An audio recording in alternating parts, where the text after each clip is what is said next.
होए इधर भी देख लो, जाने मन हॉट है बहुत। तुम्हारे घर में भाई बाप नहीं है क्या? ओह भाई बाप तो है, बट तेरे जैसा माल नहीं है चिकने। तोरा घर में भाई बापू नइखे कारे, हमारा पमरता रे।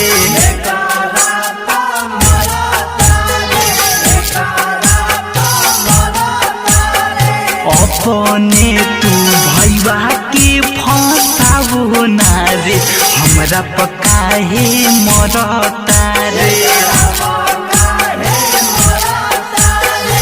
ऐसे क्यों बोलते हो?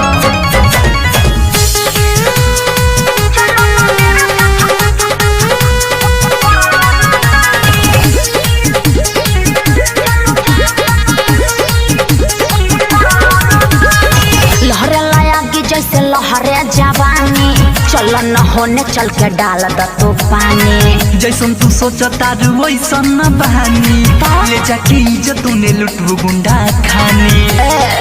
सुनो ना, लहरे लायागी जैसे लहरे जवानी, चल न होने चल के डाल द तू पानी। जैसन तू सोचता वैसन न बहानी, ले जाके इज्जत तूने लुटबू गुंडा खानी। हीरो जरा आओ पास ना करो बकवास, ना तो साजा मिलेगा रे, ना तो साजा मिलेगा रे। ए हीरो चलो ना, क्या सोचते हो? दीदी मैं वैसा लड़का नहीं हूँ दीदी। एबे साले दीदी किसको बोला बे? तोरा घर में भाई बापू नइखे कारे, हमारा पमरता रे।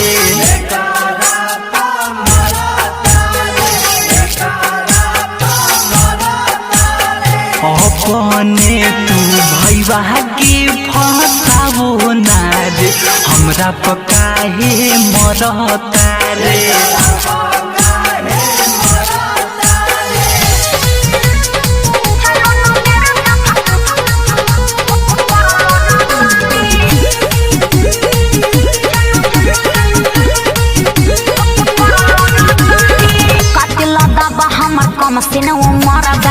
सुनो ये सैलेस प्रेमी के हुसन डरबा, जाना तनी तोहरा पर चढ़ल लहरबा, इसके सुना तो पे नजरबा।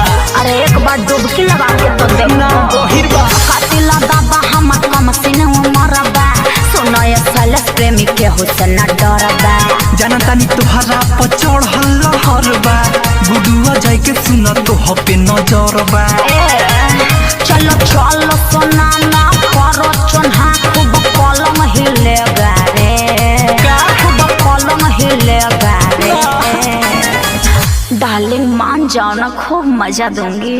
देखो मेरे तरफ मत बढ़ो, मैं तुम्हें हल्ला कर दूंगा। तोरा घर में भाई बापू नइखे कारे, हमारा पमरता रे।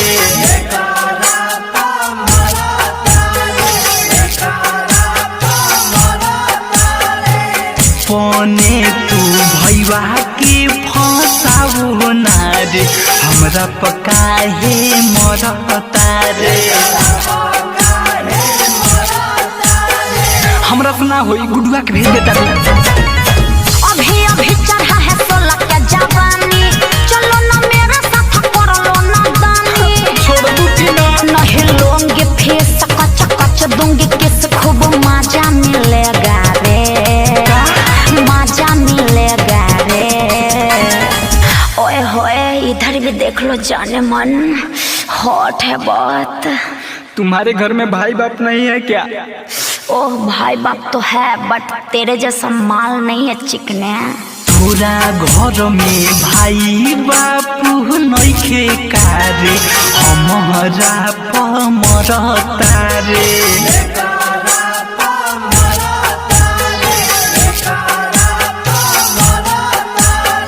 अपने तू भैया के फंसाओ ना रे, हमरा पकाहे मरता रे।